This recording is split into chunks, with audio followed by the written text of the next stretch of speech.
What is an arborist? How do you define safety on your crew? What is your strategy for selling tree work? Are trees sentient beings? And why wigs and aerial rescue do not mix.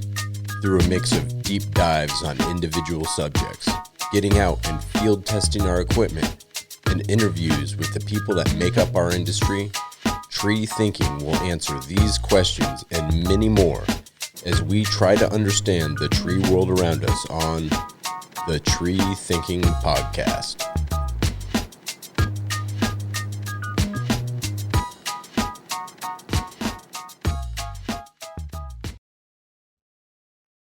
All right, this is one of the very early episodes that we recorded. We get into Throwball. We're still figuring out some of the technical stuff, so some of it is harder to understand. A couple people were sharing a microphone, but I think you can get the gist of it. We had a lot of fun doing this episode, and I think a lot of us really like it because it was one of the early episodes when we really were realizing that this is something we wanted to do. So I hope everybody enjoys it, learns a couple tricks. We'll take care of some business and then get right into it.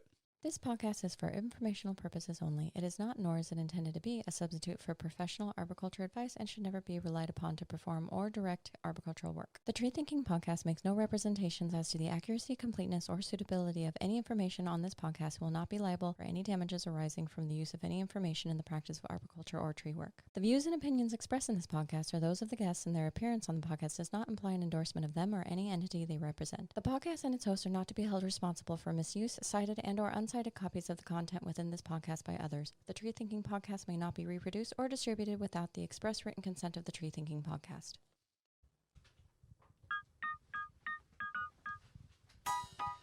How do you get off the ground? Do you use a ladder, throwball, big shot, crossbow, bow and arrow, air cannon, grappling hook, or just start climbing? It probably depends on the tree you're climbing and what you're doing to the tree. And that's all before you get your line set. If you have used a throwball before, your experience probably ranges from amazement that you can set your line so high in the tree, down to extreme frustration when half of the line comes out tangled. On this episode of Tree Thinking, we untangle those topics while taking a big shot at grappling with the different ideas of setting your line in the good, the bad, the ugly of throwball.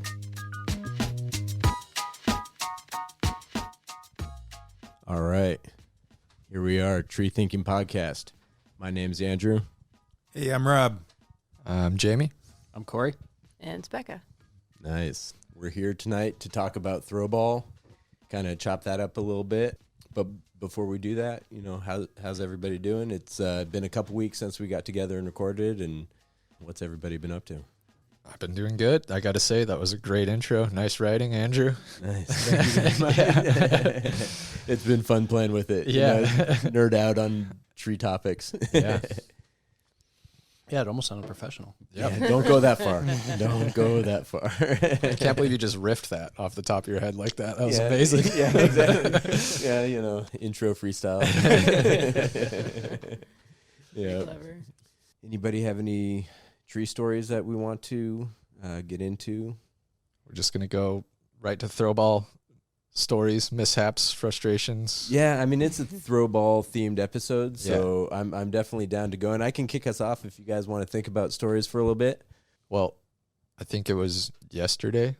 Oh, it's nice. been quite a week. I think that was the Raptor Center job. I met our buddy Scott Altenhoff at the end of the day. He was needing help. He was doing this big, nasty pondo. I get up there. He's got, maybe 3 leads to drop out of this thing. So my first thing to do with him was hit a throw ball shot. So I got that, set a line for him. We pulled the top over. Then he was good to go for a while, so he had me go over and start climbing this dead fir tree.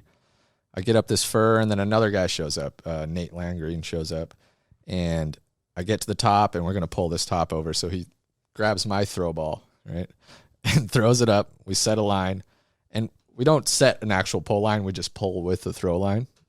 And that can be problems. Right. I've had that go bad. Pull the top. Everything's good.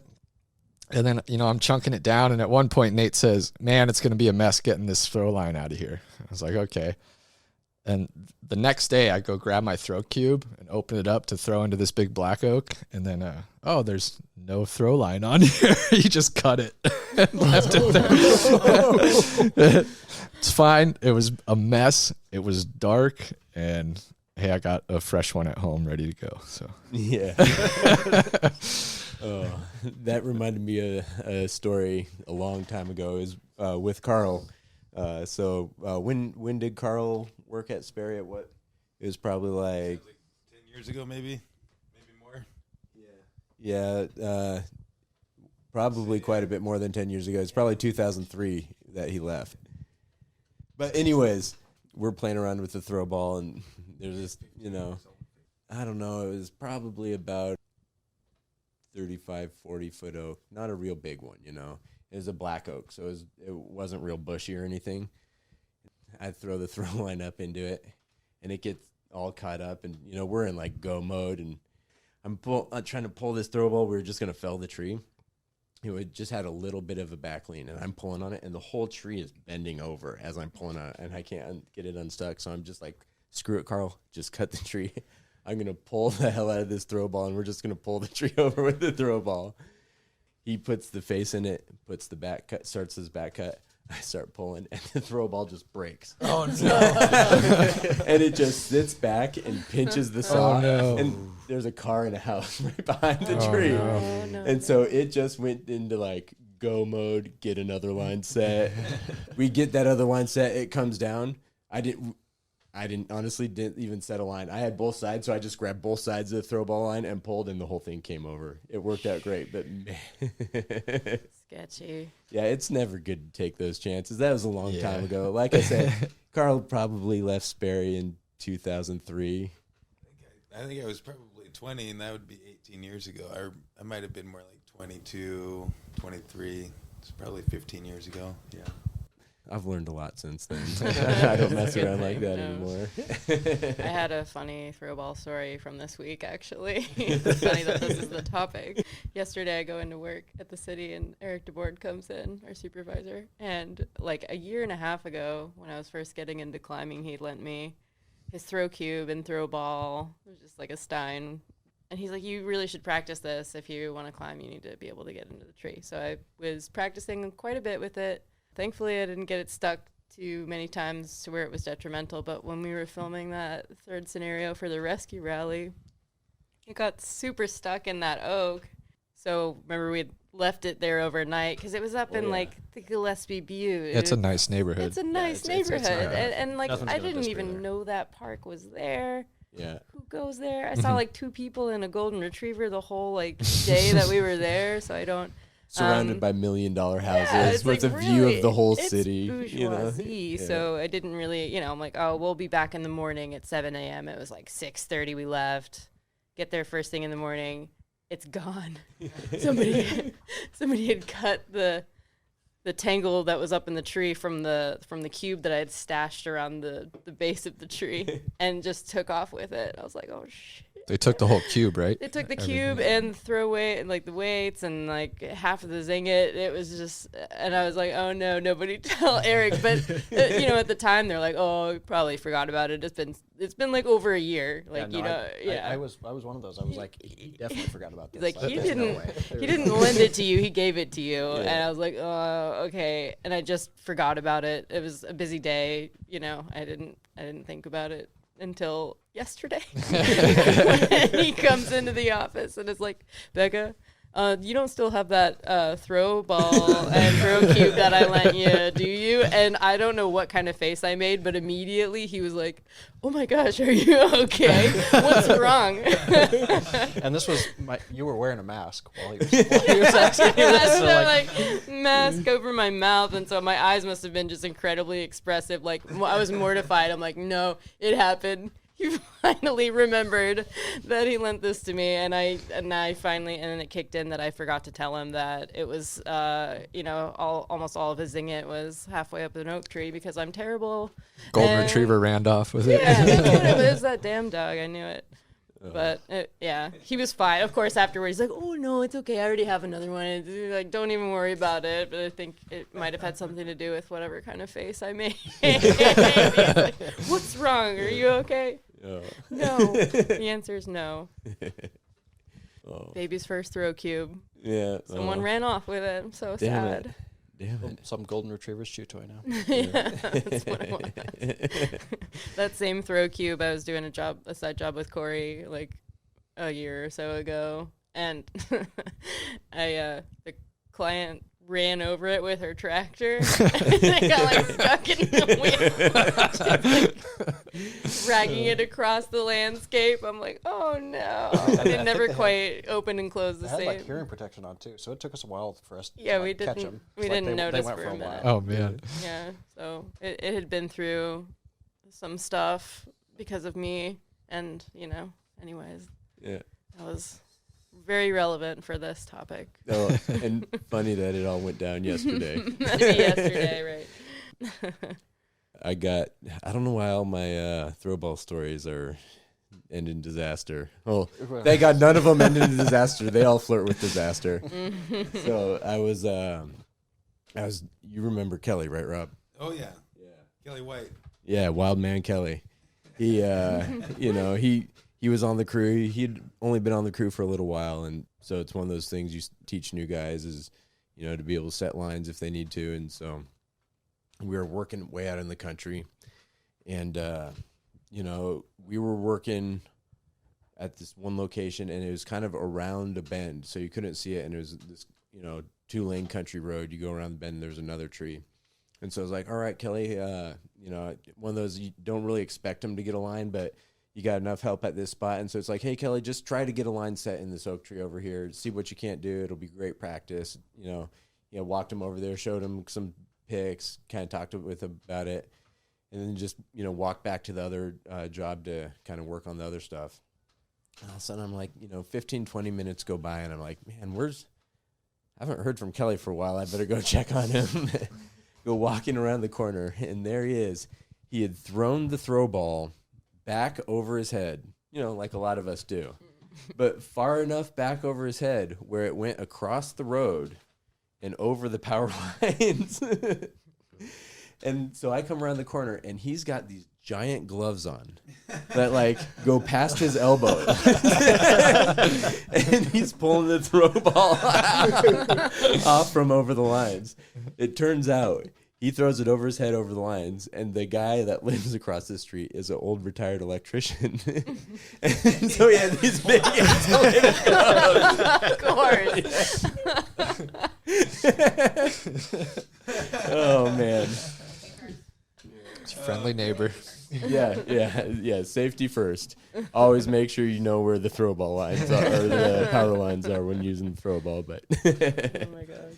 Yeah. I think my most embarrassing stories were competitions. My very first competition ever was in Medford. I think it was like 2 years ago. Throw ball, first shot. I felt like I was okay at throw ball, but first shot, it went up and behind my head. And then the next year, it was again Southern Oregon. It was the Ashland competition. I ended up getting 3 throw lines stuck in the throw ball competition. No. I seem to choke in that event every year. But yeah, got the tallest crotch, but it wasn't quite isolated, so I went to double bag it, and then those 2 got stuck. So then I threw again, and that one got stuck. Yeah, that What was are a you, mess. me? Yeah. No, that's no good. Although, that reminds me of my first throw ball competition. It was 2005, so we still had those brimmed hard hats. And so I go up, it's my turn I'm all fired up. I got this. I throw, kind of, you jump up, try to hit the high shot, kind of lift my head up and back, and the hard hat falls right off my head, hits the ground. Boom, disqualified. First event of first competition ever. Oh, it was horrible. And so the judge is like, yep, sorry, DQ. Damn it, really? Yeah, you can't. If anything hits the ground, you're DQ'd, man. That's how it goes. All right. he's like, yeah, you need a chin strap, that'll keep your hard hat on. So I walked to my bag and I grabbed some duct tape and put the duct tape on one bill and under my chin strap, under my chin and to the other bill. And me and Jamie were talking about this the other day. Yeah. And I had a picture from that competition I showed him with that hard hat with the duct tape still. It wasn't underneath anymore. It was the end of the day, so I'd folded it up over the tip of the brim. Did you tape your hard hat on too? I think I might have had a shoelace or something. Okay. Yeah. You're a little more sophisticated. That competition was great. We'll get into it on another podcast when we get into competitions, I'm sure. But yeah, we were like the Bad News Bears showing up at that competition. I remember at that competition, I aced the throw ball. I hit all the highest ones and got a great score, but then I didn't say anything when I was throwing. So they DQ'd me. So I aced all the shots, but I just didn't say anything, and it was really, really disappointing. And they didn't say anything the whole time. Yeah, they didn't. Yeah. Nobody was like, "You got to talk, man." Yeah. I kept throwing. I was like, "Yeah, this is perfect. I'm gonna win." And they're like, "No, you're not. You got to say you're throwing." Yeah, we, part of being the Bad News Bears of that competition, we didn't read any rules. Yeah. We just were like, hey, sweet, let's show up. I'm sure they'll explain it to us when we get there. Yeah, good thing you had duct tape. Yeah, see, it's always good to be prepared, Yeah. if you're going to fly blind. Oh, man. Well, unless anybody has any other throw ball stories. Cory, you got any good throw ball stories you want to share? I mean, I had one that just happened today. It was not super exciting, but it was just it was a pin oak, and I tossed up into it. I hit the upper end of it, like one of the little tiny twigs was hanging up in it, and it was right above the crotch that I wanted. So I figured I'll just reef it down into that crotch. It'll be fine. So I reefed it over. The twig it was, or the stick it was on, was like reefing over pretty good, and I was like, okay, it'll just slide out of that crotch and down into the crotch that I want. It'll be fine. Well, the whole thing just breaks, just breaks. Like the twig, it was literally the size of one of these wires, which was, you can't see on the podcast, but it was like tiny, and the stem was probably the size of my arm that broke. And wow. Yeah, it was like not my day. Good thing. It was not my day. That broke then. Not when you set your line. Yeah, not when I set my line. Yeah. You can't see Cory's arms either, but they're bigger than the wire. Yeah. Little bit. Yeah. The smallest of marks. Yeah, that's just pin hooks, though. Like a little pencil will hold the line, and then you never know where, in any tree. That's why you got to be careful. You never know where that failure is going to occur. All right. Well, we're here to talk about throw ball, the good, the bad, the ugly. So we're going to kind of dive into these topics and what we like to use, the different ways we access trees. We'll probably get a little bit off of just throw ball, because with a bow and arrow, you use fishing line. Before you get to throw ball, and then, so let's get started. I think this is something that it's kind of one of those, it's almost like the fingerprint of a tree climber. Everybody throws the throw ball just a little different. I know what I'll do is I'll let the ball drop to the ground. I'll kind of pull it up to hip, chest area, depending on how far I want to throw up, and I'll put a little loop in the knot or in the line, and I'll use that, get a little pendulum going, get the swing, toss it up. But I've seen everything from kind of, Dan Krause style, where he kind of sidearms it, like he's advancing. Hook shot. Yeah, the hook shot, like Yeah, he's advancing a rope up in a tree to some, I saw at that same competition, this guy, he was doing the technique where you kind of run the line through the loop, and so you have a little V that you get swinging back and forth between your legs. But what he did different is he put his back to the tree. I've seen people throw like that. Yeah. Oh, wow. And they what I get should the do. full swing. And his theory is like, instead of just a part swing, you're getting more momentum of that swinging around. And he would look back over his head, and he told me he aimed with his nose. So he tried to get the throw ball to go right over his nose, and that's how he would kind of aim where the thing was going. So there's a lot of crazy ways. I just see people do back it. problems in that. I would definitely find a way to hit myself in the face. Yeah, I was going to say, I can see nose problems. Yeah, you don't want to get that loop stuck on your finger. But that loop that you tie, you borrowed my throw line once. It was still tied in that line until Nate cut it yesterday. Really? Now it's gone. Oh my God! man. There's always a reminder of my buddy Andrew. Yeah, there's a reason I don't let Andrew borrow my throw lines. We need to work together again soon. And it's not a slip knot either. It's like one of those like iron knots that just won't come undone. Well, yeah, you don't want it to slip while you're throwing it. Of course not. That would be awful. That doesn't It's make his sense. gift to you. Yeah, it just keeps on giving. Yeah.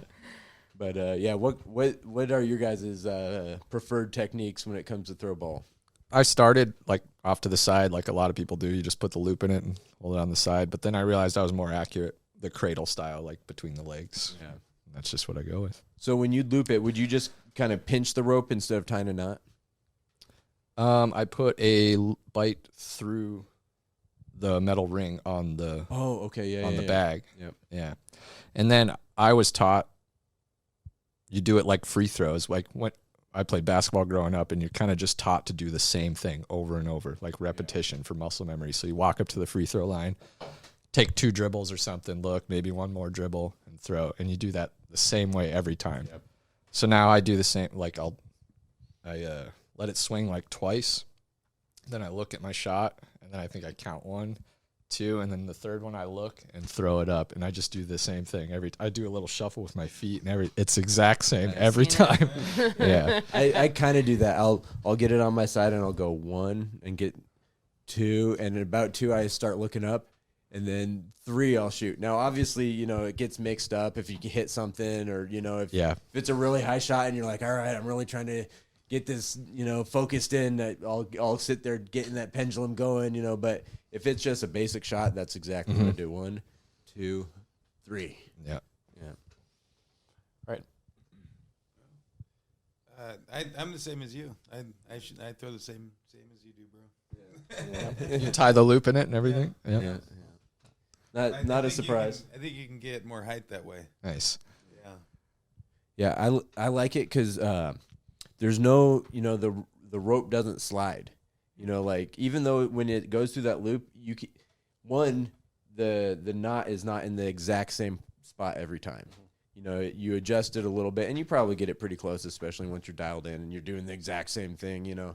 But I also feel like that the force of the swing could get that loop to adjust if you don't have it pinched right.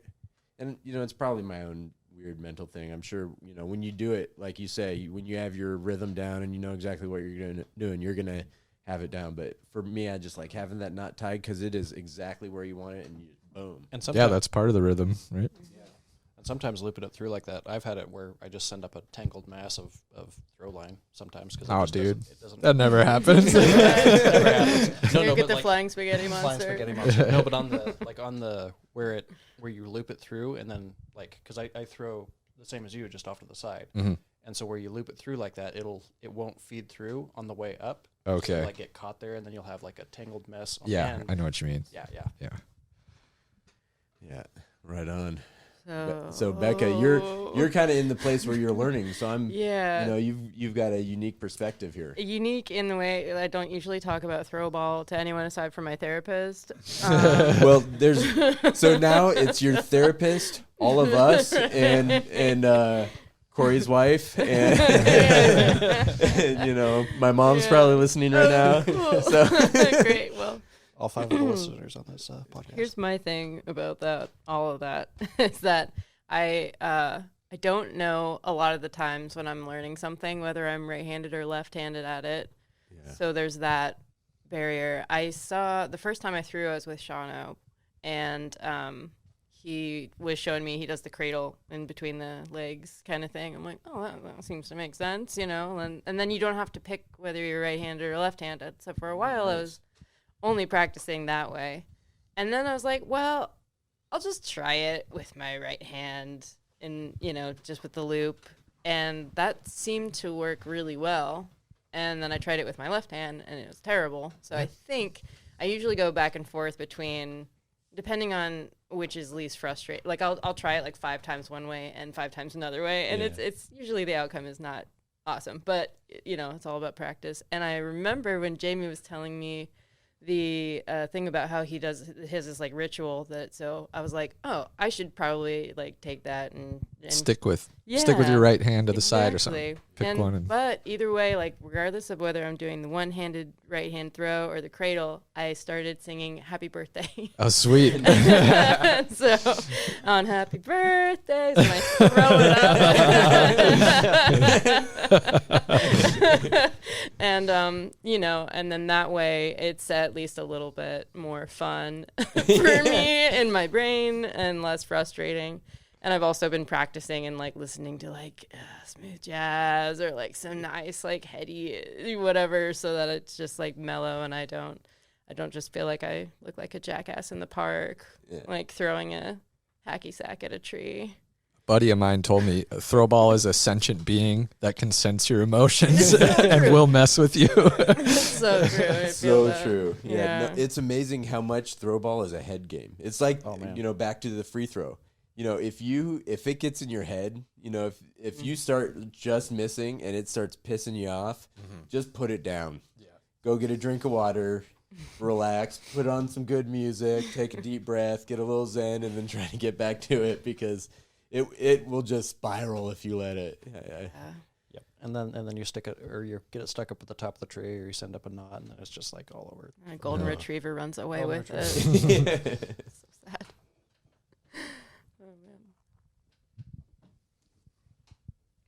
Yeah, we all use it, need it. Yeah. So another thing too about like how you do it is I usually just do like a girth hitch to put, like, so everyone kind of attaches it differently to the to the throw ball. So I don't know if like, because some people I just will talked do with a Nate about that the other day, yeah. because he saw how I did it, which is like a fisherman's on a bite kind of thing.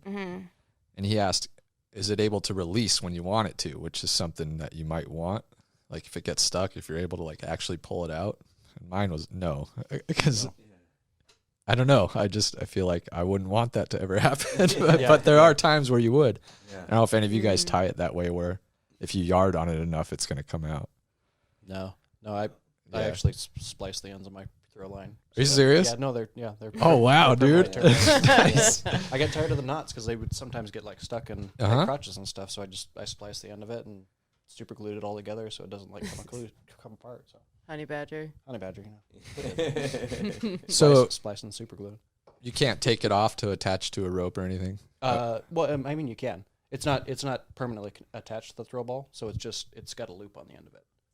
Okay. So I spliced a loop on the end, and then it's big enough that it'll loop. Oh, I see. Yeah. Okay, so you drop the throw bag. Exactly. Okay. Yep. Yeah. Like girth hitch kind of. Girth hitch. Yeah. Oh, it's like a girth hitch, but it's spliced. It's permanent or spiced. Spiced. If you drink enough, it's spiced.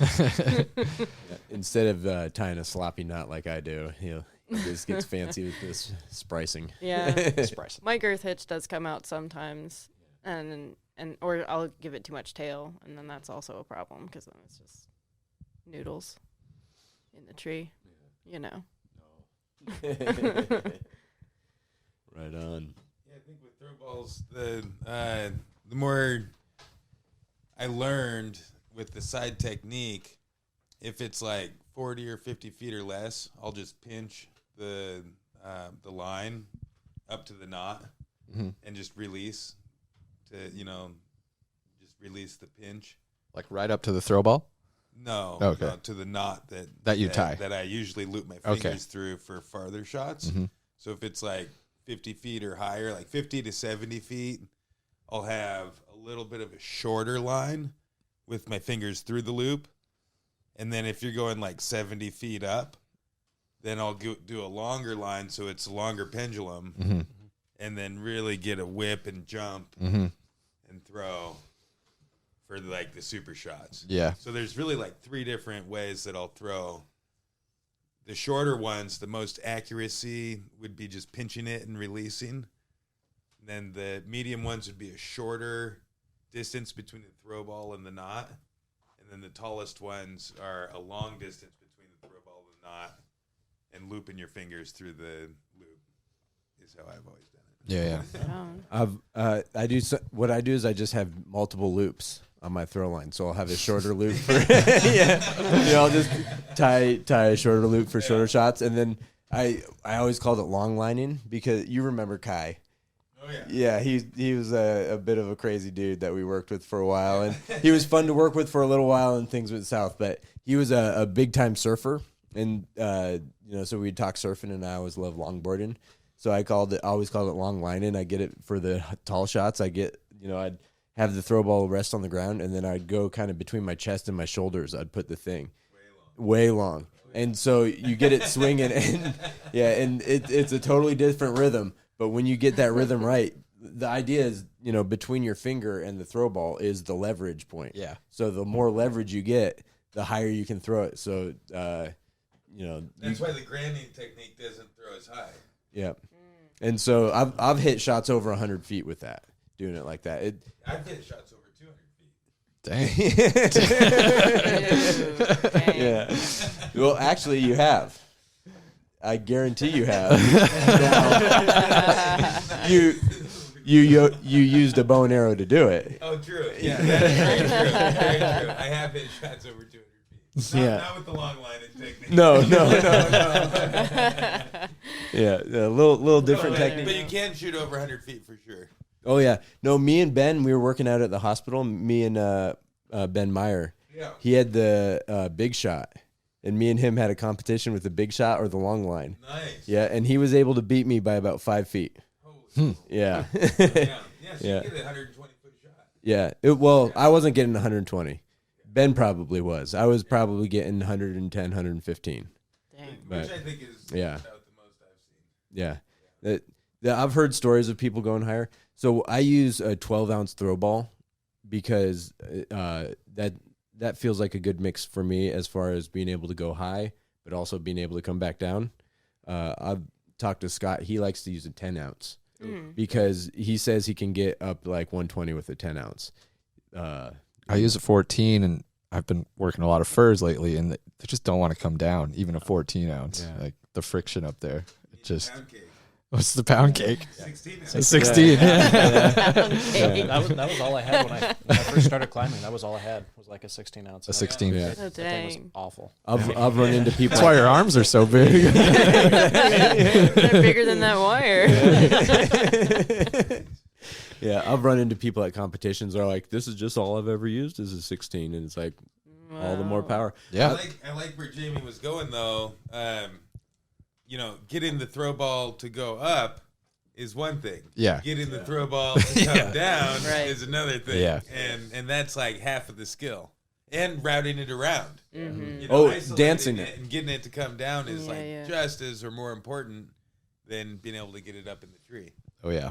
Yeah, no, totally. We on my throw ball, I got a 16-ounce on the end of it for that reason. So if you got to route it, it's always nice to have the 16-ounce throw ball to move it around, get it swinging, hop it from one branch to another.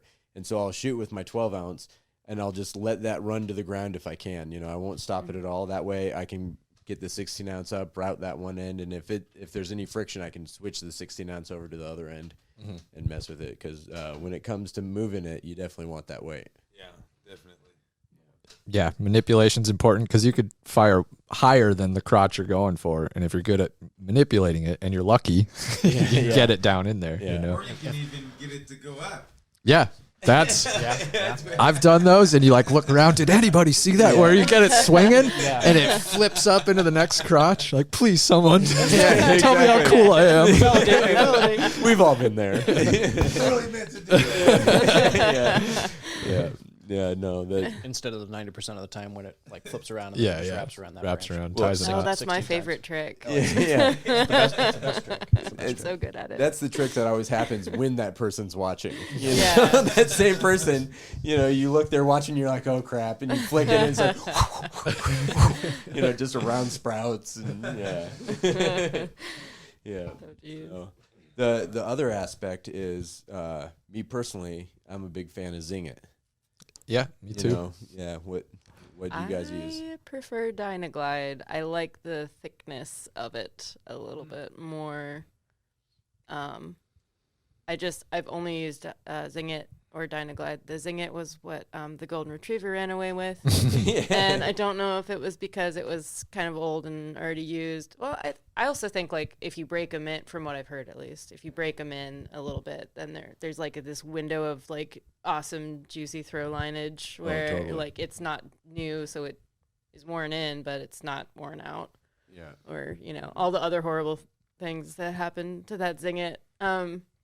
But the Dynaglide, I'd rather use used Dynaglide than used Zing-It. My preference.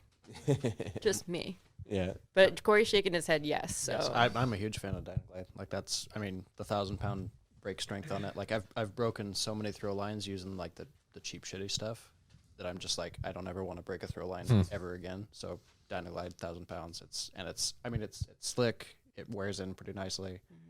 I like Dynaglide.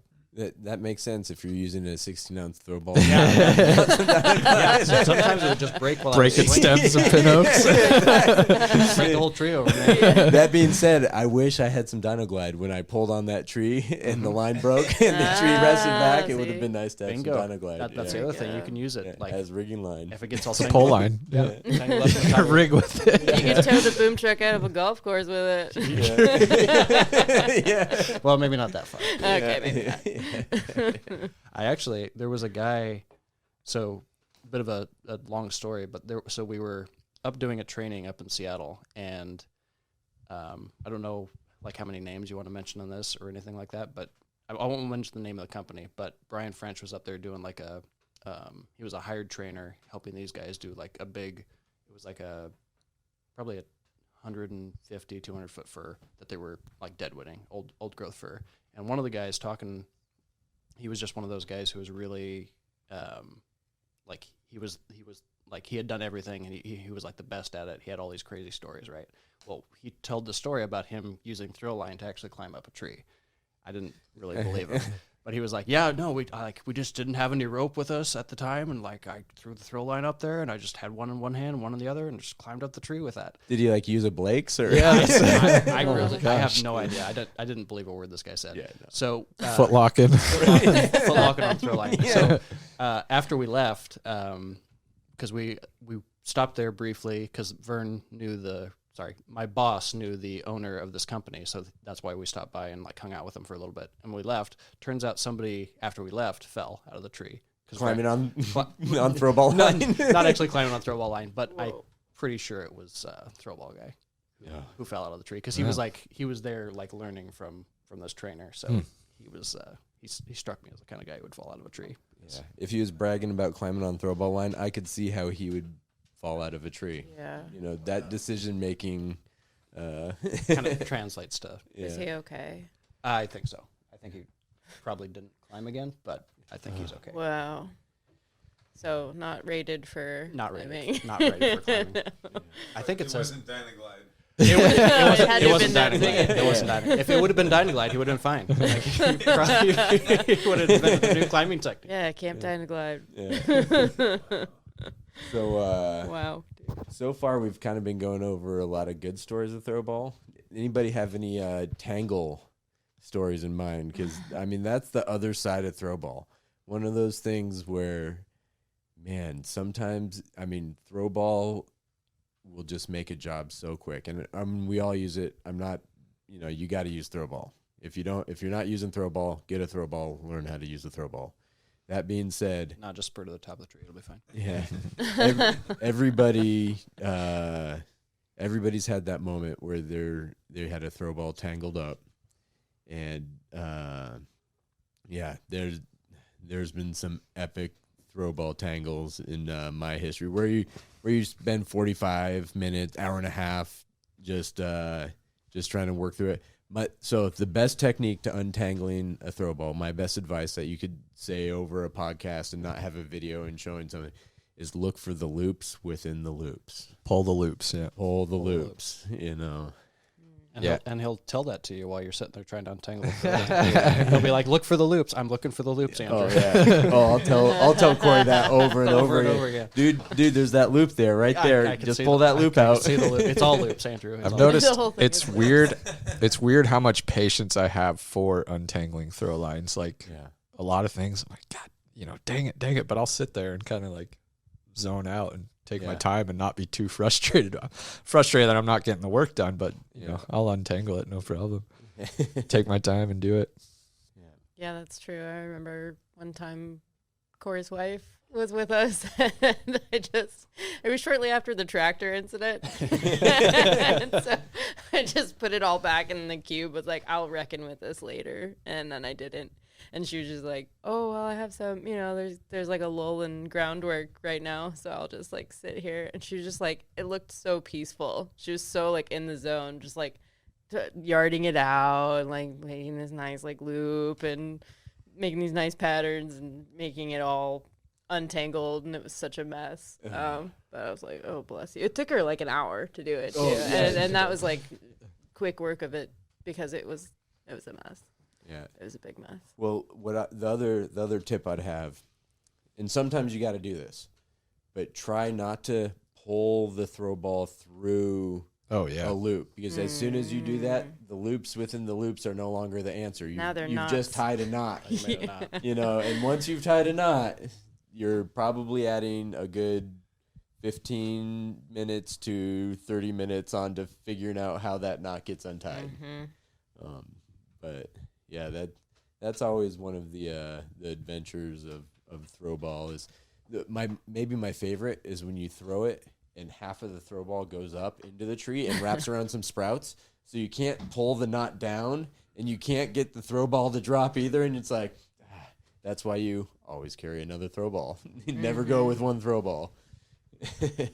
I've actually got 3 or 4 throw ball kits in my personal like climb kit. At the city, I've only got 2, but like I've got 3 or 4 because I'm horrible at throw ball, but B, like if you get them stuck. Yeah, I carry 3, 2 in my climb kit and 1 sits in my rigging bag just in case. There you go. I remember last week when you got all 3 of them stuck. Right in the morning. Like it was right away. Yeah, it was such a good day. And it was like a small enough tree where it was removal, and like I could just start Thankfully, spurring, but man, that would be really comfortable to have a tie-in. So I'll take a shot or 2 and just getting things stuck. Get my spurs. Second shot stuck again. He's like, all right. Yeah, exactly. Yeah, different kind of shot.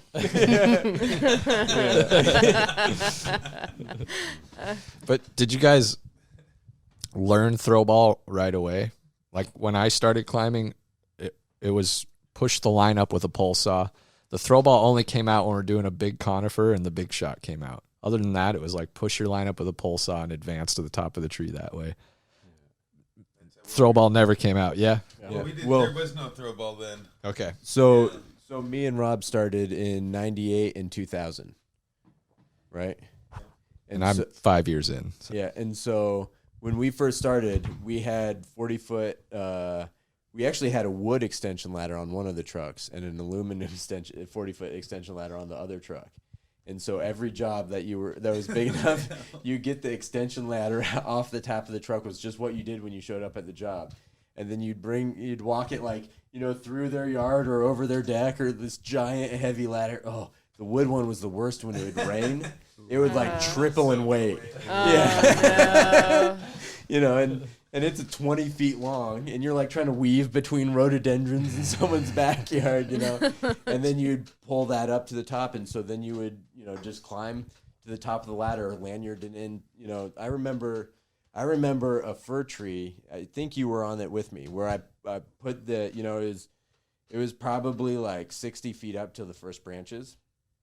So you get your 40-foot extension ladder up, so you get there, and then you climb to the top, and you're standing on the top rung of the ladder with your lanyard around the trunk, and then you got pole saw sections, and you try to get your rope over the bottom branches with the pole saw sections. And so I get the rope over the bottom branches, I pull it down to me, and it was probably a good inch and a half. I don't know if you know what story I'm going to tell already, but I get it over, put it on, and I pull on it, and the branch just breaks. Man. And so it was always it's a reminder for me. That was one of the first times I was always check your tie-ins. Because it was probably inch and a half fir branches, and it was right up against the trunk. Wow. But it was just squirrel chewed to heck on the top of it. Dang. And so, as soon as we pulled, the whole thing just come down, and you just tuck into the side of the trunk, standing on top of a 40-foot ladder. I remember when we had the ladders, we were doing some big fir trees where it was too high to get to the first limb, even with our longest extension ladder. So we used a ladder system where you chain one section of ladder to the tree, put the other section on, and then disconnect the one below it and put it above it, and chain the ladder to the tree all the way out. Whoa. And you just leapfrog the extension pieces on the freaking trunk of the tree. Wow. That's awesome. That's some old school coat picking trick right there. I had forgot about that, but I, now that you say it, I remember it like it was yesterday because it's kind of a trip to do. That is. But I remember telling you, Cowboy. Yeah. Don't make them like they used to. Get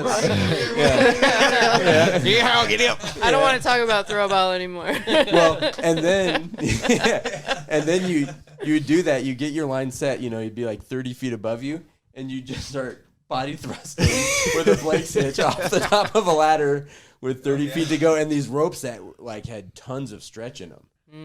So like, when you get like 30, 40 feet of stretch and your body thrusting up there, it was. That was back before we knew the difference between climb lines and lower down.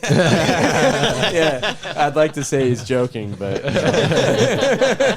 what the system was, you get a new climb line and then you retire your old climb line to become the lower down rigid line. line. And you change the color of the tape on the line, and so. Honestly, it works. We do the same. I do the same thing on my side business. Now, I don't like if I'm. It's light stuff. Yeah, right? if I'm rigging big wood, then I got the good stuff. Yeah, but I'm use it not as gonna like a tagline or whatever. Yeah, exactly. You But remember our first competition? We showed up with lower down ropes. yeah, we did. Yeah, we did. We had brand new ropes. We had never used them, and then they were like, "No, those aren't for climbing." Okay. Yeah. Back to the bad news bears competition. Then we couldn't use our old cut ropes that were made for climbing. Didn't we have to share a rope? I don't remember what we did there. I think we had one rope that Probably. passed that we shared. Yeah, that was a long time ago. It was good times. Yeah, Good times. Oh, yeah. Exactly. Yeah. But so then we really what made the Throwball take off is when it was kind of when we had, no, it was the other way. We had ascenders and we'd never used them until we got the Throwball. But what the Throwball did is, because we just had super old like Jumars, and we never used them because if you're only setting a line 30 feet up, you're not going to ascend up 30 feet and then tie in your double rope system, because we didn't have any of, the work we used, we just used the ascenders to get in.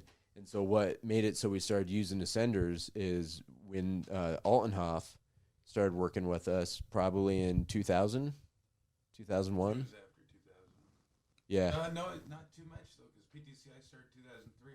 Yeah. And so it was probably 2001, 2002, somewhere in there. Altenhof came on, and he showed us the Throwball, and he had all kinds of tricks with the ascenders, and so that kind of upped our game big time as far as, then we were accessing the tree like professionals. We weren't just setting ladders up and hoping for the best. Just tying ladders together. Yeah, we weren't tying ladders above ladders.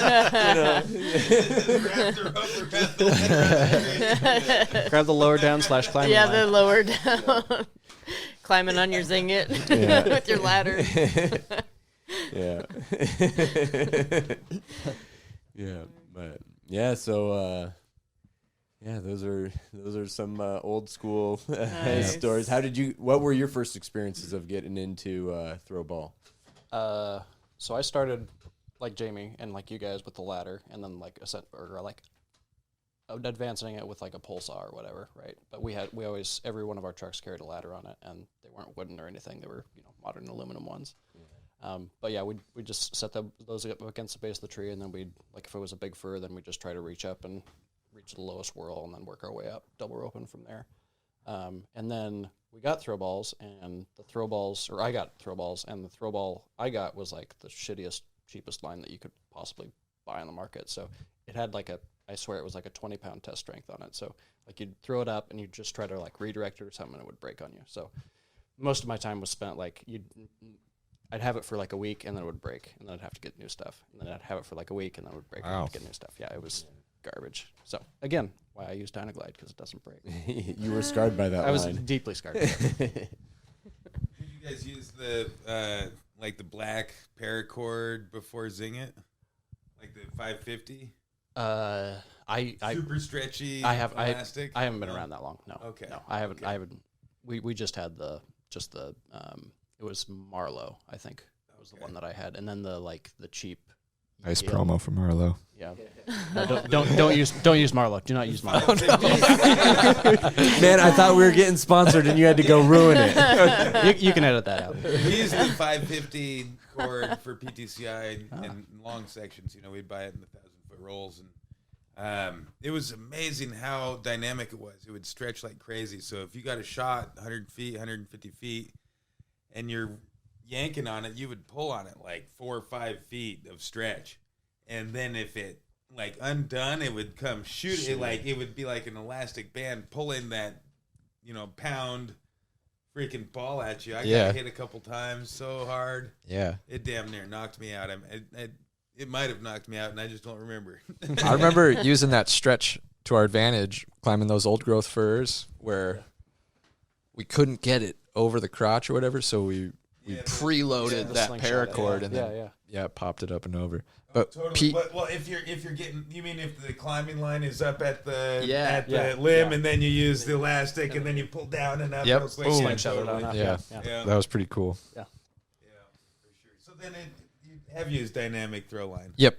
Yeah. Yeah, but I don't use it, but we don't actually like throw with it. That's my we use it so we'll use fishing line and then we'll set the paracord with that, and then so we don't actually throw with the paracord. So when you're rigging big trees, you're using the black like 550 line. Yes. It's left in the tree after.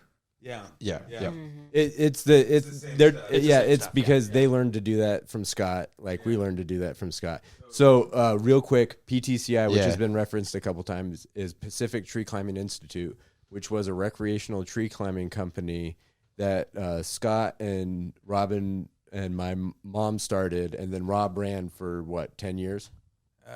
Oh gosh, it was founded in 2003, so it's 18 years ago. 17 years ago. Yeah. So,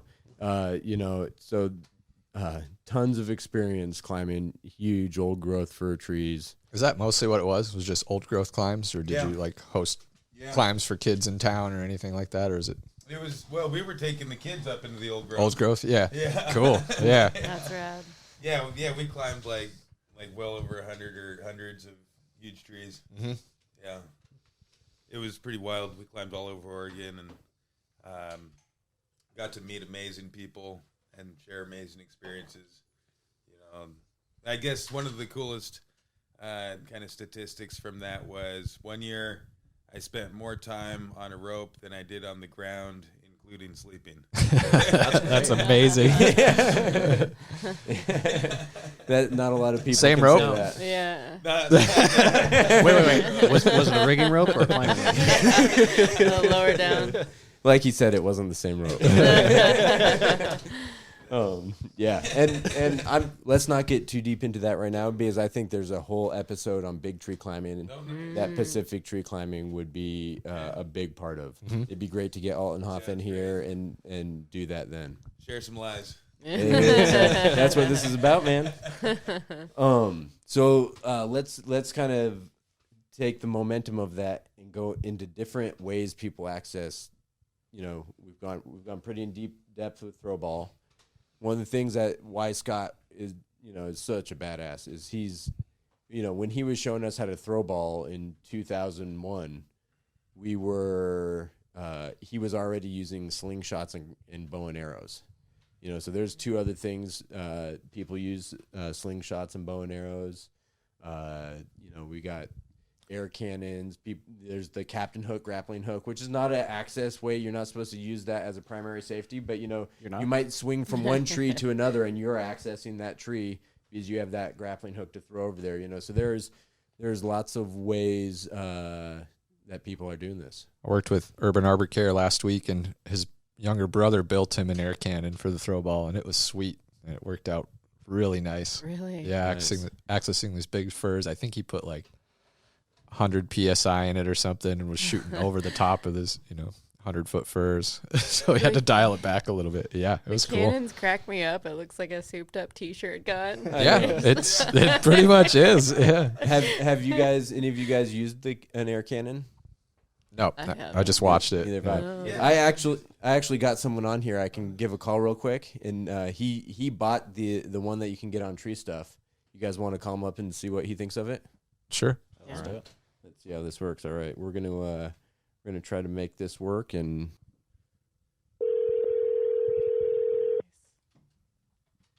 come on, Will.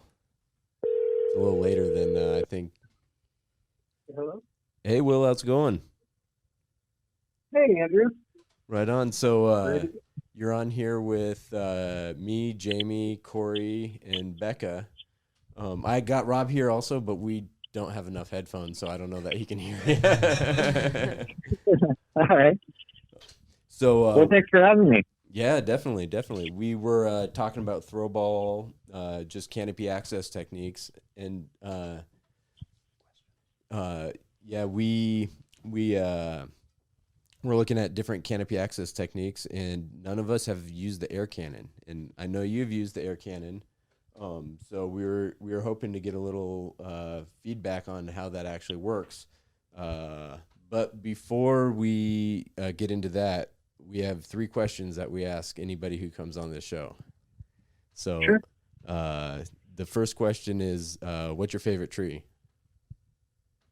I'd say Oregon white oak. Nice. Good That's- choice. Solid. Yeah. Why is that? Just the structure. One of the first trees I ever climbed. Nice. I don't know exactly why that one speaks to me, but I like it. Nice. And then what's your favorite climbing technique? Ooh, well, the latest toy I got was a rope runner. So, I mean, SRT on the rope runner is probably my favorite right now, but yeah, that's tough because I really like hitch climber setup. Yeah. So, yeah, I guess it's probably a tie between hitch climber and rope runner. Nice. Yeah. I got that rope runner also, and it's all I use when I have it on me.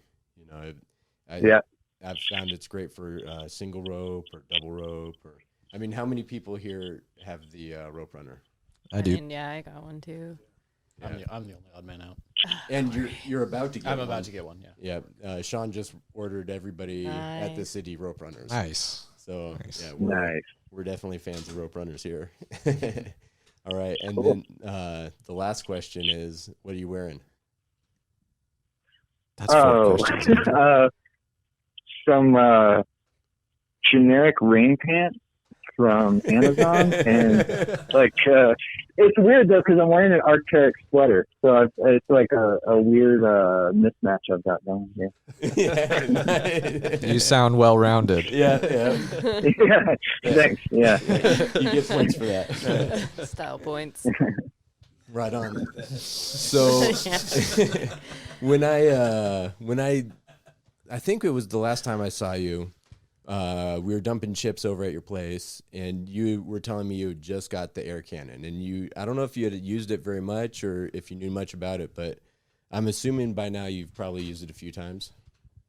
Yeah, quite a bit by now. Nice. What do you like about it? What do you think of it? I like it, but I almost sent it back a couple times. So I can't recommend it, but it's got my pros list is it shoots higher than anything else I have. Tried throwing, handheld slingshot, big shot. I've got a Rogue Sidewinder slingshot. I built my own air cannon, and it shoots higher than anything I've tried so far. Nice. So that's a major plus. How high does it go? It seems About 150, 170. That's just based on the line it's pulling. And, it's not like the line's kind of like coiling too. So it's hard to, I haven't measured exactly, I guess is what I'm trying to say. But just estimating based on the line it's pulling. But if you're getting anywhere near 150 to 170, that's a serious shot. Yeah, it's really good. I mean, their ads claim 250 plus, and there's just no way it's not hitting anywhere near that. And on the Cheryl website, they list it as 100 plus. So, but I mean, I'm super happy with the height it is getting. Yeah. I'm kind of curious how much work goes into actually, because you pump it up with a bike pump, is that right? Yeah, I bought a cordless. It looks like a cordless drill, but it's a air compressor.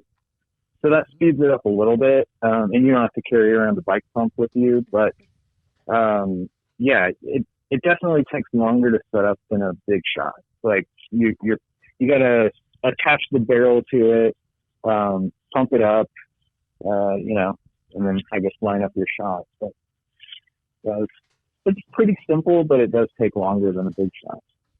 Yeah. Still sounds pretty interesting if you're hitting that high. What's your frustrations with it? You said you're going to send it back a few times. Well, first of all, it doesn't shoot anywhere near 250 like they claimed. But honestly, I didn't really expect it to get that high. It seemed kind of unbelievable in the first place. I mean, it takes longer to set up. The Schrader valve clogged after just a few uses. I had to take the valve core out and clear the valve.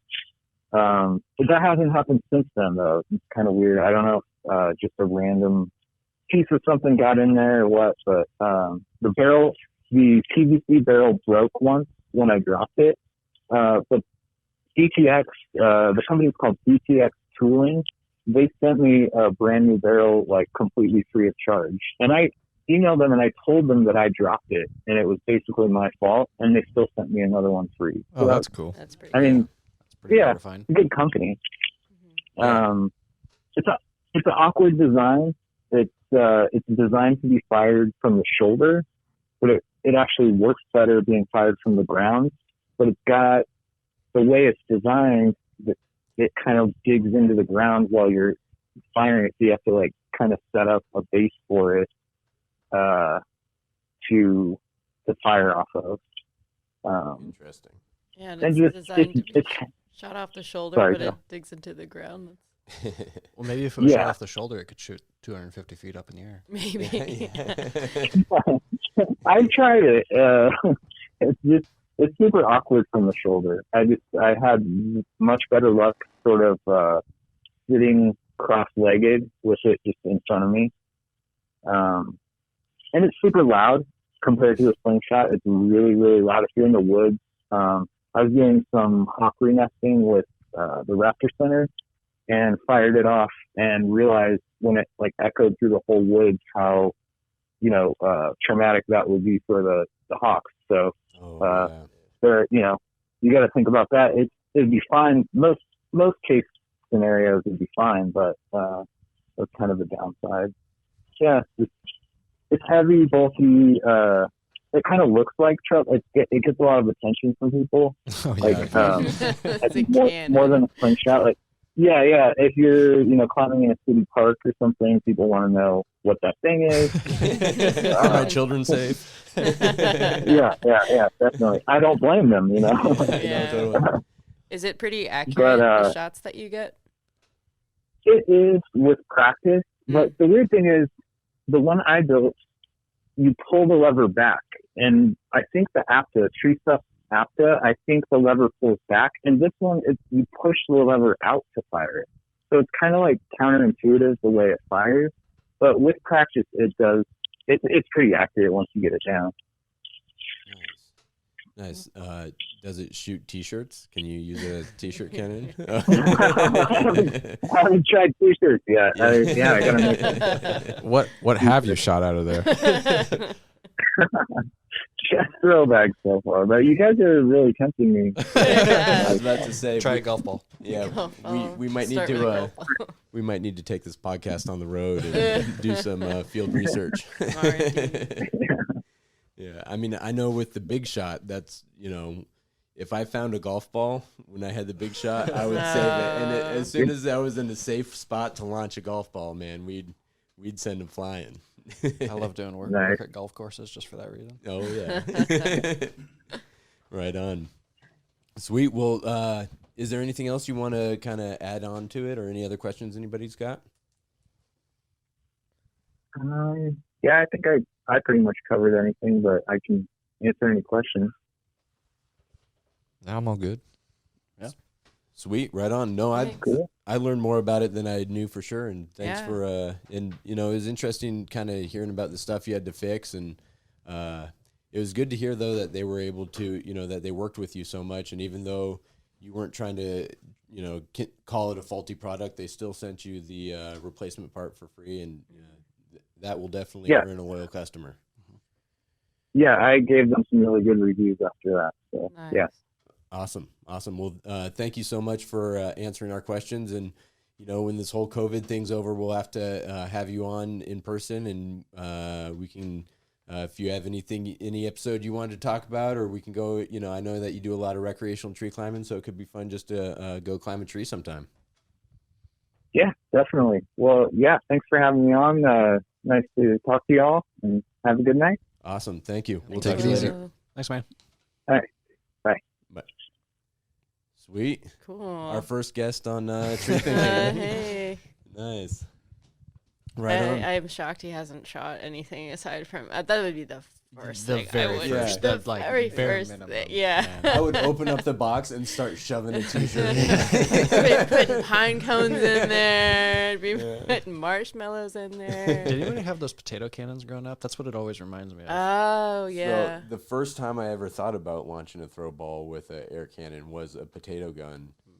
It was with my buddy Brett. He was renting a room from a guy that had this amazing property, and he had this badass homemade, probably extremely dangerous, how big it was and how much hairspray we were putting in it, how far we were launching potatoes. But I was like, I'll bet we could really, designed right, we could set some lines with this thing, Mm-hmm. But never made it. Never made it. I Flaming think throw balls going to the top of the tree. It just wasn't safe. Huh? all you're doing is shooting potatoes at trees. Exactly. Which was pretty awesome too. Man. Yeah, it's interesting. I'm glad it's cool that they came out with that. Yeah. I always thought it was neat. I like the big shot in terms of like these types of tools. I think the big shot's pretty legitimate. And Yeah. I'm glad that we just called him too, because he brought up something I was curious about, which was how loud it would be when Yeah. it shoots. Yeah. And the consideration there. I For mean, sure. a lot of what we do is like pretty loud anyways. So, and it's not always the most savory thing for clients or people passing by, or even ourselves. So Yeah. yeah, it's kind of nice to keep that to a minimum. Without trying it, I would Yeah. from, the conversation, it sounds like, I don't know that it's really something I would want to use in a day-to-day Mm-hmm. kind of business. Because anything that any of the work you do in town, you're good with a big shot. Yeah. I mean, if you're having trouble throwing, get a big shot, you'll be able to hit 99% of the stuff in town. Pretty much. And then if you're out in the woods, then you want a bow and arrow. Mm-hmm. You want a slingshot, and you probably don't want to be carting in a bike pump and everything that goes into that. So it just seems like it's kind of in this in between spot where it doesn't really. It's more of like a novelty thing. Totally. Yeah. I mean, not it's kind of super- cool to have an air cannon. I mean, Yeah. who doesn't want an air I cannon? know, like I wouldn't not. And it I would would be upset if I had one. It'd but- be good for advertising. Like if you could like commit to it for a certain amount of time, like he's saying, like a lot of people just like see it and are like, "What are you doing?" Yeah. Right. I could see it. You could get T-shirts with your logo and Yeah. shoot them at people. Just like shooting them in people's backyards. I'm sure they'd love that. I mean, if it can get a throw ball 120 feet into a tree, it's probably got some like gusto. Yeah. It's got some chaps on it. But Wow. no, I'm glad we talked to Will. Yeah. He's a pretty cool guy. He does a lot of rec climbing, and he's always down to volunteer. He works with the Raptor Center a lot, and he's a pretty cool guy. So I'm sure we'll hear from him again. And but right now we're kind of going on different types of gear that you use for it, and I want to kind of ask you, Rob, what are your thoughts on bow and arrow and some of the kind of access in the woods? Because I know your time with PTCI, you're one of the really you're one of the experts in that department. My bow and arrow worked really well. It would shoot, well over 200 feet up, fairly accurately. You do it a lot, you get good at it. It's the same as everything else. The more you do it, the better you get. But it's a lot more time consuming, and you got to get the arrow up and get the arrow down, and then tie your P cord on and pull it in to make sure it's a good line. It could take an hour or two easily just to get one shot. And there's days where I spent a whole day getting one shot, and these days I think that the crossbow is what a lot of people are using. The folks I know up at the Mackenzie that are doing big tree climbs are using a crossbow for their rope access. Is it fishing line on there? Yeah. That's the setup. Is there like a reel? Yep. I haven't seen. Yeah, so the what setup. I did when I built my bow was I got a hunting compound bow for hunting, and there's like a bolt that there's like a equalizer, like a stabilizer. I think it's a Yeah. counterweight that goes on the Yeah, I front know of what you're it. talking about. It sticks out the front. Yeah, there's Mhm. like a stabilizer, and I just mounted a fishing reel onto the stabilizer with hose clamps, and then took like a piece of metal that routed the fishing line away from the reel and then back to the back of the arrow, so that it was pretty clean. I think my success was probably similar to a big shot in terms of having a successful shot.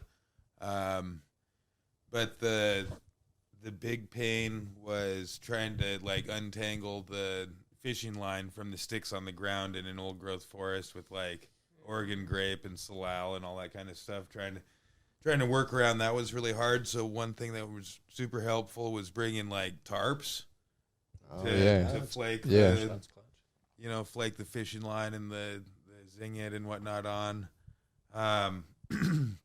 Let's see. Did the arrow come down okay? Fishing line, there's probably no friction and it would come down, but I imagine it didn't. Yeah. I mean, it was a challenge for sure. It was just as hard as a throw ball, and that was definitely challenging, and I lost a lot of arrows. The throw, because you think about the weight of an arrow. So there, it's nothing. there's not a lot of friction on the throw ball line, but the arrow is so like. The other thing that I remember when I used your bow is you'd shoot it, and like if you're using the big shot and it gets caught up, it sucks, but you got to do it again. But if you're using a compound bow and you shoot it, it just breaks the fishing line and your arrow's gone. It just keeps going. Yeah, for sure. You got to make sure it's dialed in and you got it figured out when you're using it. Yeah. I think that the bow works real good though. It definitely served its purpose and can go real high. Yeah. It has its purpose. Yeah. When you're climbing big trees out in the woods, you can't beat having a bow and arrow. Yeah. A matter of fact, you have to have a bow and arrow or a crossbow or one of those kind of advanced shot piece of equipment. No, man, just spur it. Yeah, or there's Cory and the spurs. Yeah. But everything's got its spot. You don't need a bow and arrow if you're in town. I mean, I don't know if you need a t-shirt gun in town either. no, I don't I think think the I need to cops will stop show up calling if it you're that. running around with a bow and arrow in town. yeah. Like, what? I'm doing tree work. Leave me alone. And then the last piece of gear I think we should talk about a little bit, unless you guys think of something I'm missing, is the captain hook. It if nothing else, just because they're awesome, and I'll bring them up because they're cool. I think we should just, moving forward on the show, we should just have a Captain Hook segment where we just talk about the Captain Hook. Yeah. you know, and yeah, so. Keegan's dad made him a custom one. Awesome. Oh, Yeah. sweet, Yeah, sweet, that's yeah. really cool. And when it comes to the grappling hooks, I used to use a grappling hook up in the canopy of the old growth trees when I was rigging them, because I would bring in like a separate Throwball pouch for advancing from limb to limb after you're in the canopy. I would use the Throwball to get to the next limb in the canopy, and a lot of the time the Throwball would come down like 10 or 15 feet away from where I could reach to. So then I would use like a small grappling hook Yep. to throw and grab the Throwball and get it back to me to be able to pull my double rope in. Yeah. Cool. So that's I never used the new grappling hook. Yeah. But that's how I always use I it. bought one I was contracted out to do a job. We were high girdling fir trees for bird habitat. It was 183 trees to do. I wasn't there for the whole project, but I think it was 2 weeks ago now. I did 3 straight days, and we would go up, spike up, and then throw into the closest tree. You know, they were all marked. There were certain trees, so sometimes you would just get one and come down, but there were points. I think the most my buddy Charles did 5 trees without hitting the ground, and covering a huge distance. Yeah. I did 4 without hitting the ground. I saw an Our Instagram efficiency just went way up, because the first day on the project, we were just spiking up and down, go up, double rope in, come down, move on to the next tree. And I was like, dude, we should get captain hooks for this. And we went from 10 trees a day per person on average. And I think the next day next time when I had the captain hook, I think I did 14. Charles probably did 16 or something, like we were Big cruising. difference. It was awesome. But man, is it crazy these trees were tall, like forest grown firs, just super tall and skinny, to be 100+ feet up in the middle of 2 trees, that are 30, 40 feet Traversing. apart, just hanging there going. Yeah. It's fun, but man, toss it over and the whole trees just kind of pull together Yeah. as you're tensioning the lines, and then here we go. That Yeah. moment of truth, the moment of just like, all right. It was I'm fun. done. It was the perfect tool for that job. Like I said, upped our efficiency like crazy. Definitely something to get used to, though. Yeah. Sounds Yeah, I saw a post that I think Charles put on Instagram, and he's like, yep, Jamie did that tree, that tree, that tree, that tree, and hasn't come down yet. Yeah. It's like, dang, Yeah. go get him, buddy. Yeah, it's fun. But frustrating. So it will grab everything you don't want it to, and when you want it to grab, it is very hard to get it to grab. Yeah. It's like the Throwball. I think it's a sentient thing. It has its little mind of its own. Yeah.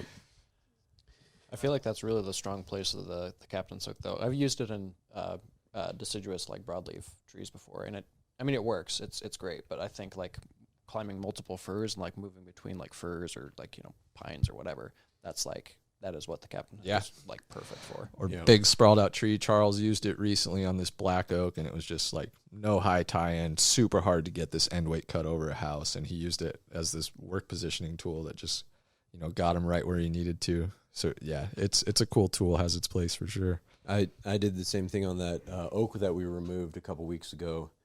I was setting up a pulley on one side of this canopy, and then the other side of the canopy, I wanted to get another pulley to rig it off of both of them. And so instead of spurring up one, setting it up, going down and going up and doing it, I was able to do the one and then just toss out the captain hook it, and then pull myself over to the, it saved me a lot of work there.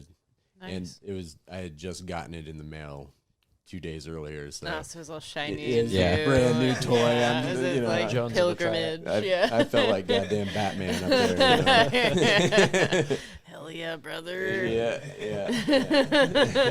And then what do you use? So when you're moving out on the captain's hook, what do you guys use for your like progress capture? Is there like a friction hitch? Or? Oh, So I just had a hitch question. and a pulley, but then I found like that hitch would get too tight, so when you wanted to break it, it wasn't pleasant. So then I added a rope wrench to it.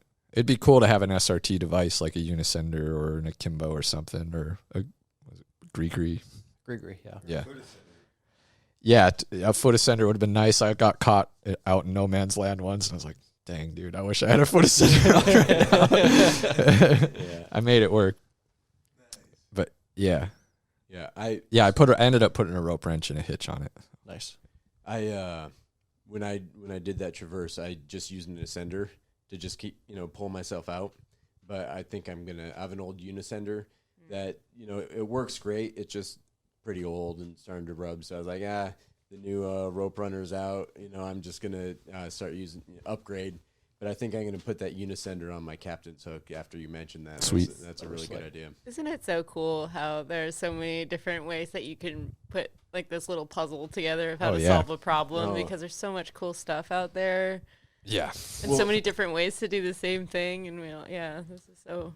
And that's what this is all about. Uh-huh. We all have different ways of doing it, different experiences. And when I think it really shined when we just,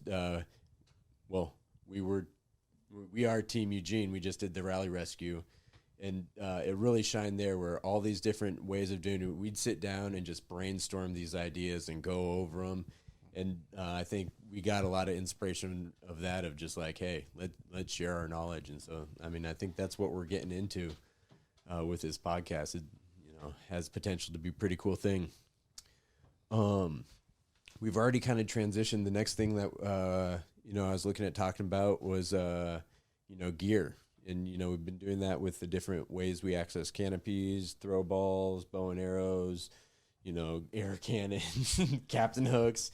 Man, we have a cool job. We didn't really talk about, on that topic, we didn't really talk about, like, throw weights themselves. Like, do we have, like, a specific brand or anything? Like, we talked about a lot about the throw line, but, like, specific brand of, like, throw weights. Anybody have favorites? Or we got into the weight a little bit for function, but we didn't really get into favorites, and that's a good point. Right now I mainly have the notch ones. Mm-hmm. I like how bright the colors are because I'm horrible about losing my throw line or throw ball. You take it down, you take it off to put your rope on, and then pull it through, and then you're like, oh, where the hell did I?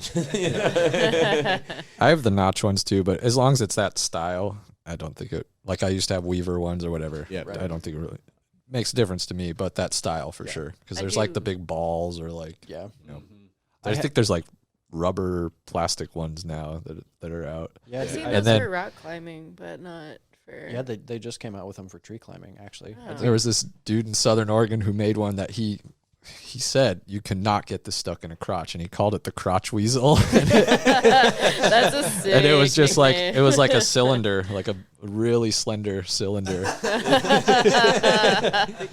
Yeah, I think his prototype was like made out of old fire hose or something. Yeah, he gave me one, and I never used it. With those, you can keep your threw it once.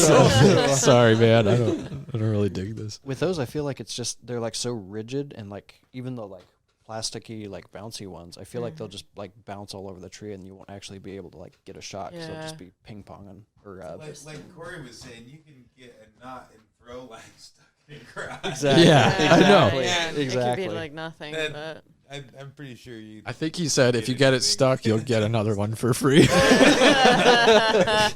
No, I'm good. I prefer the notch ones personally myself, just because I like how they're color coded. It does all the right things for my brain, and they have all those the attachment points at the bottom, so you can. Oh yeah. I'm like, 10 ounce. It's not even. I don't call it 10 ounces. I call it purple. Yeah. Yeah. But that's because I'm a kindergartner and I have jelly beans for dinner. So. I found some of the throw balls, so like the notch ones and like the Cheryl ones, they have the ring on the top, but some of them have like a D on the top of them. And those, I do not like those like at all.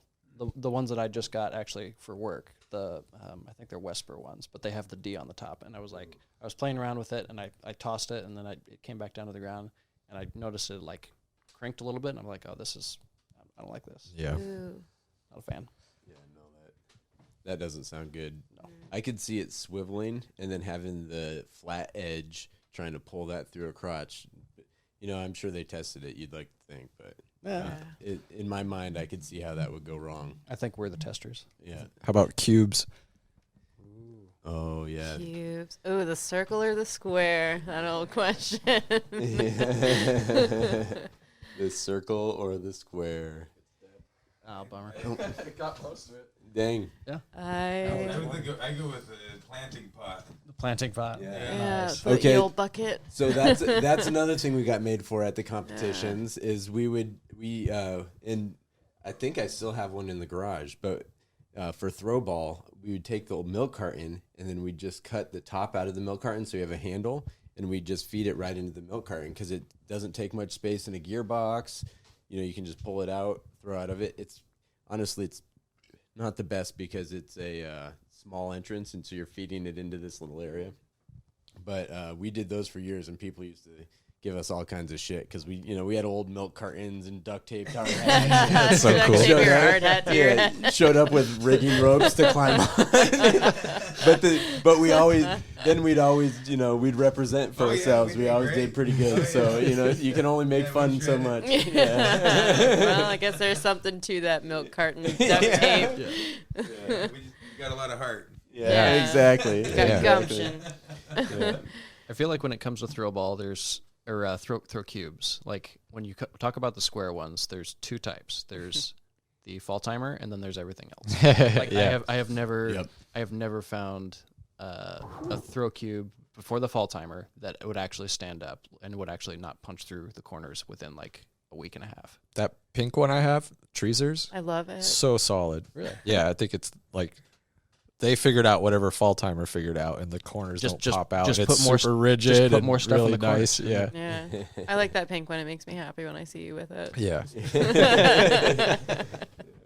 Me too. Yeah, so I used it was Eric's. But that Stein is just pretty standard. They have it most places. And my only qualm with it is it does not handle being run over and dragged very well. Same with the Cheryl Tree one, kind of does the same. It just, after a couple of years, it just collapses on itself, which is kind of a pain. But Couple years, couple months. Same thing. Right. Yeah. But the circles are not. I do like the way that the cubes, like the squares, fold up, and it's like this nice little. It's like folding a little flag, and it holds it all together, so it doesn't tangle as much. Seamless. Doesn't shift, yeah, and that's pretty cool. Plus, you just feel like a badass when you're opening and closing it when it's brand new, and you're just like, oh yeah. And it's always fun to give to your buddy and be like, "Can you open this for me?" And they're just like, can't do it. And it's like a Rubik's cube. I've actually got one of the oval ones that I had before I got the fall timer, because again I was just so frustrated with the square ones, like punching out the corners. I got the Edelrid. I don't remember the actual name of it, but it's the only one Edelrid makes, and it's the same width or the same length as a regular, like a fall timer throw cube, but it's not as wide. So that's what's really frustrating, because you really have to be deliberate. Like you have to do it in ovals basically, and otherwise it'll just all tangle up. But otherwise, like, it wouldn't break apart, so that was kind of nice. That is a plus. And it folds up a lot smaller. Yeah. It's just made me think, for some reason, how frustrating it is when someone else stores your throw line. Because everyone does stuff a little differently. And like, why would you do that? You wind up with knots in your throw line when you lend it to certain people at the stand. Damn, that was evil. Yeah. So have any of you guys seen the tarps that they have, where it's like a tarp? Yeah, I don't see them very. They were around for like a little while, and then the throw cube came out, and you never saw them anymore. But it'd be a tarp that you just feed your throw line into, and then you'd fold it up and roll it up in a way where it would hold it all in place, and then you just roll out the whole tarp there, and your throw line would just be laid out. I have those for ropes, but I've never seen them for throw lines, because I've got some of those like tarp rope bag things, but I've never seen them for throw lines. Yeah, I've never used one. I think, but I think there must be a reason also why when the cubes came out, they kind of took the market by maybe it's because like folding up a throw line just tangled it up into. Yeah, it sounds like a mess. Yeah, that sounds like just.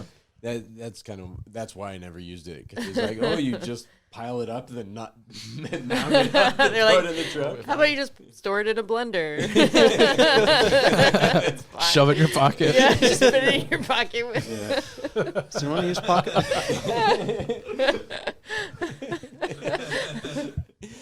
Oh, nice. Love that. I'm trying to think of anything else. I mean, there's obviously like the old school bag that people use, but I can't think of any other storage devices. I actually use like rock climbing chalk bags. So like when I'm up in the tree and I have like if I want to throw a line to like ascend a line or like redirect or whatever, I can take that up with me. It's small, compact. It doesn't pay out very well because it's not a throw cube, but I use those. But for keeping it on you. For keeping it on you, yeah. Which reminds me, clever. I can't remember what it was, but there was an old fly reel that people were using where you could put, I can't remember how much, but like 30 feet of line or something would wind up in it, and you could pull it out, and it would have a progress capture, so you could pull out as much as you wanted. So in the tree you could use it, but then you'd hit a button and it'd just suck it all back in real quick. I've seen, I swear I saw a climber on YouTube do that.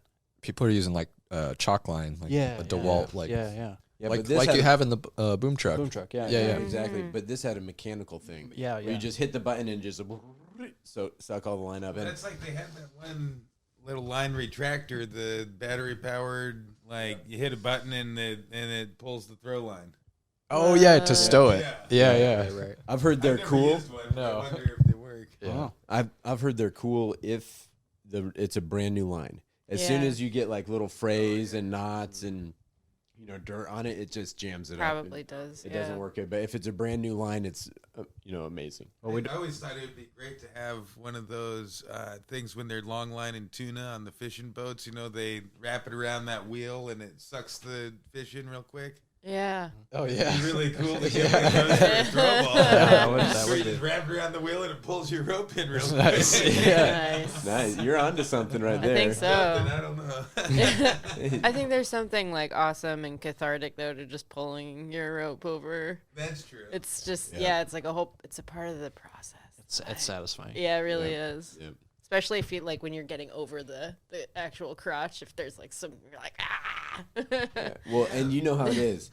It's not, your line is not set until you're holding both ends of the rope. Yeah. People get the shot, boy, yeah. and then they say, "Oh, I got my shot." No. No, Like half the battle is getting the rope in. Yep. So I think that's what it is. When you can finally reach up and grab that rope, it's like mission complete. Yeah. A couple of weeks ago, Nate and I were out doing that Warner Oak.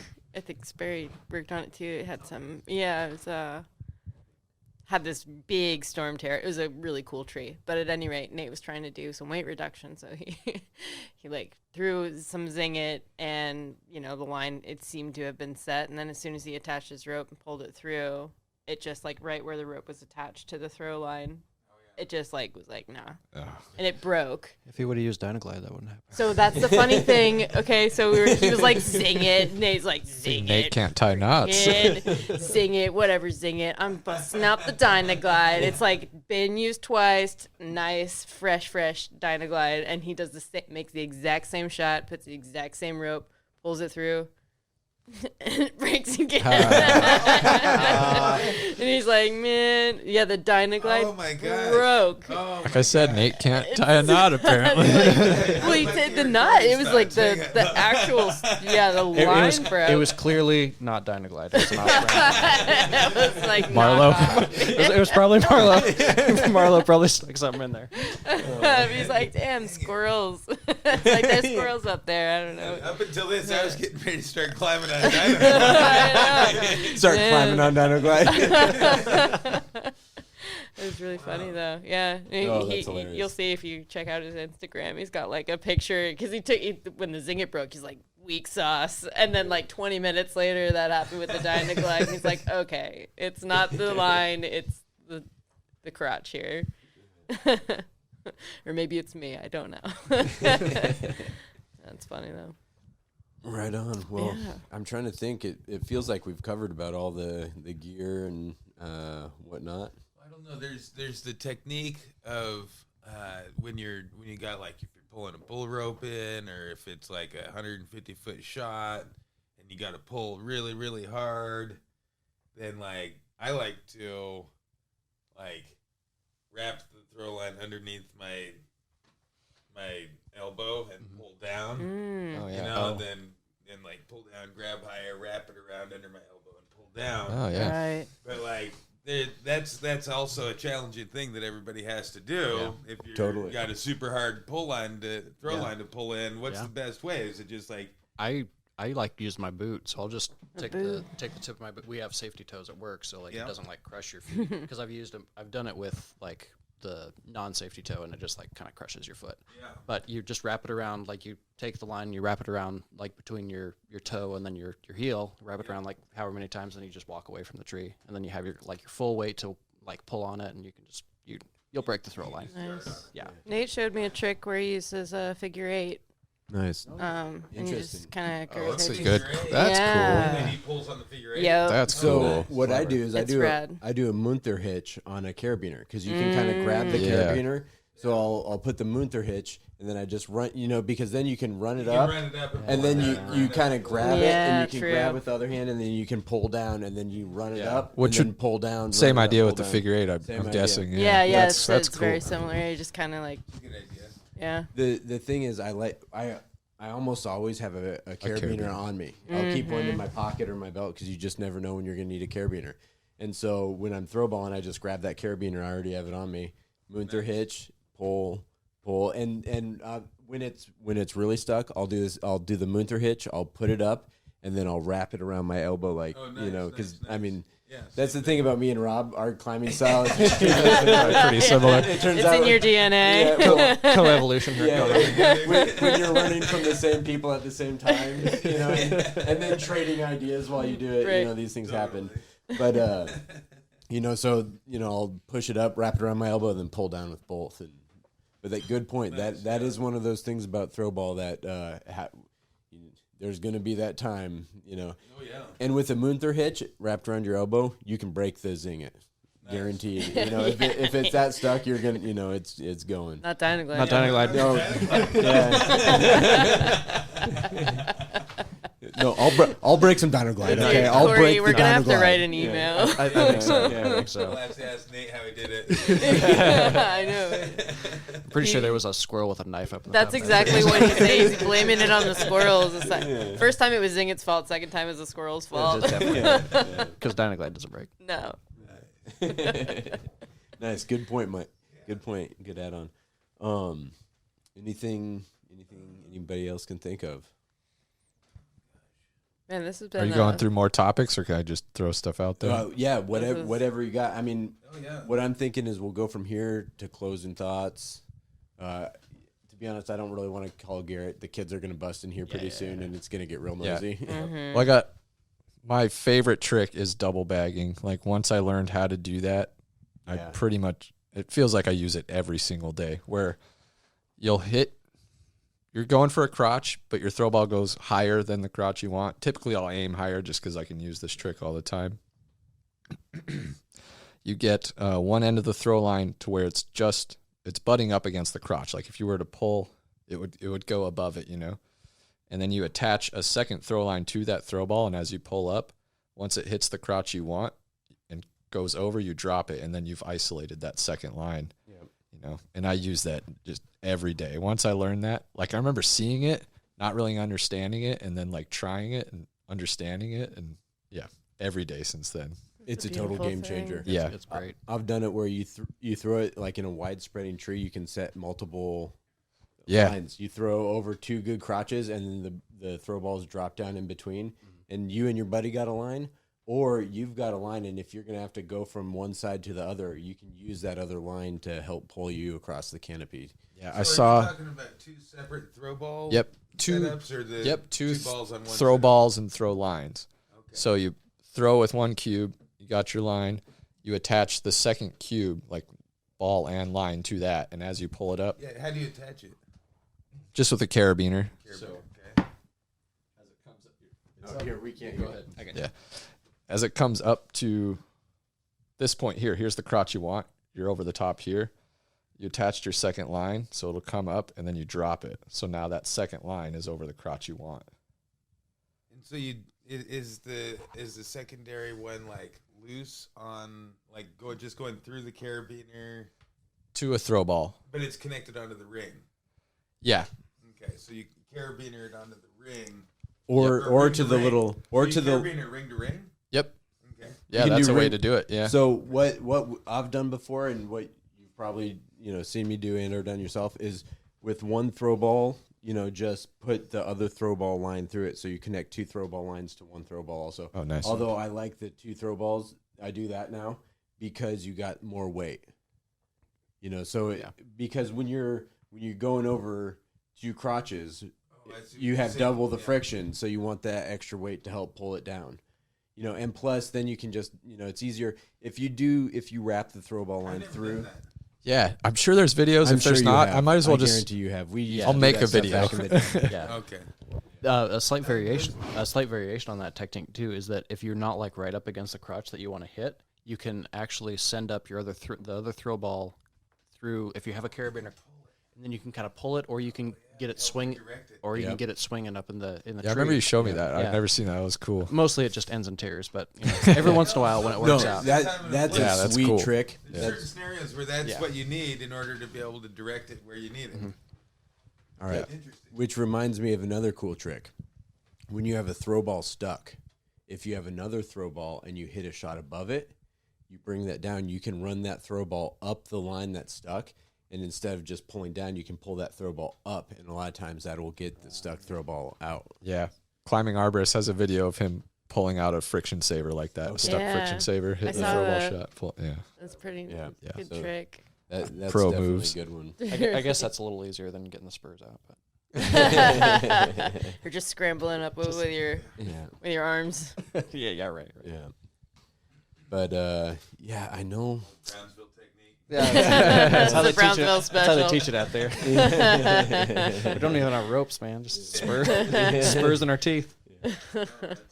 It's a miracle Cory made it out. Yeah. Some say I haven't. All right, so we are at about an hour and 40 minutes. Wow. Yeah. So, and I can't think of anything else. I'm sure we're forgetting something. This has been well-rounded, I think. Yeah. If we covered the subject. Yeah. No, Very thoroughly. We really got. We can keep going. We got to stop somewhere. Exactly. Yeah, right. We've gotten into the good, the bad, and the ugly of throwball. If you got anything else that you would like to add on, if there's any other tips, tricks, styles that you'd want to tell us about, well, we don't have that set up yet, so eventually I'm sure we'll have an email and you can send us an email about it. So let's get to final thoughts, takeaways, any final things you'd like to tell people about throwball. I'll pass it to you, Rob.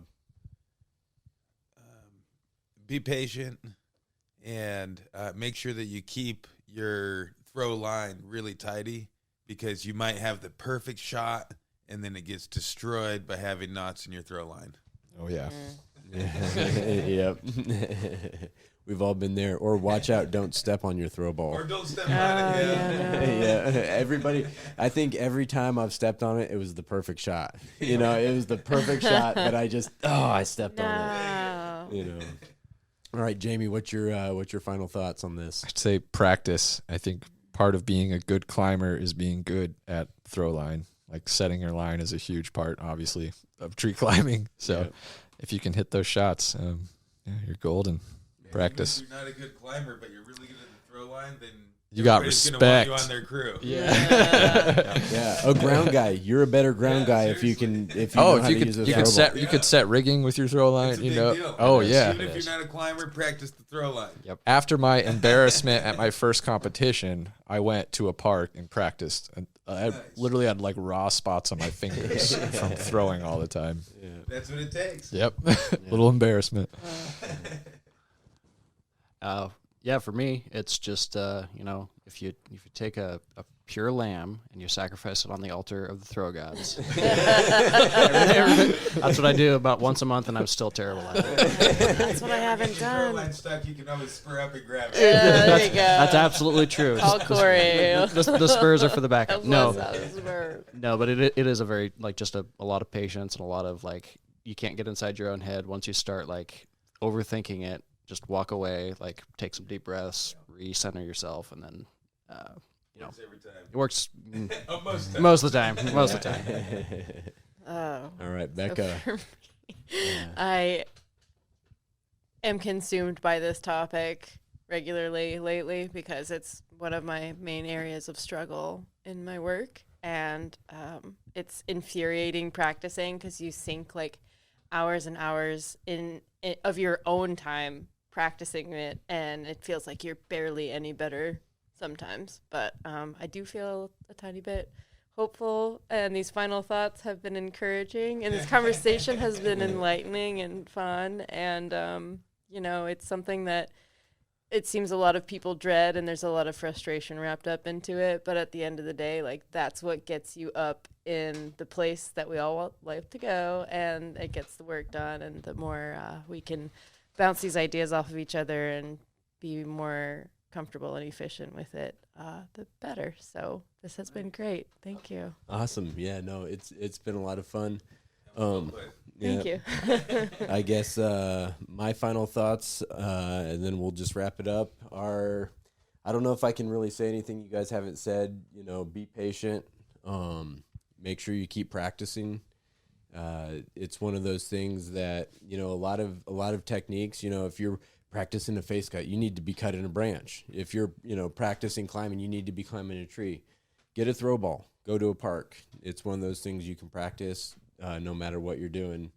On your weekend, it's real easy to just start. I used to do that, just went in my backyard, and I would just throw into the tree just to get those reps, because that's what it's about. Nobody's perfect when they start, and I was about to say, when I'm now 22 years in, and I'm far from perfect, so it's just kind of the progression of it all, and so I guess just keep practicing the throw ball, and stay safe out there.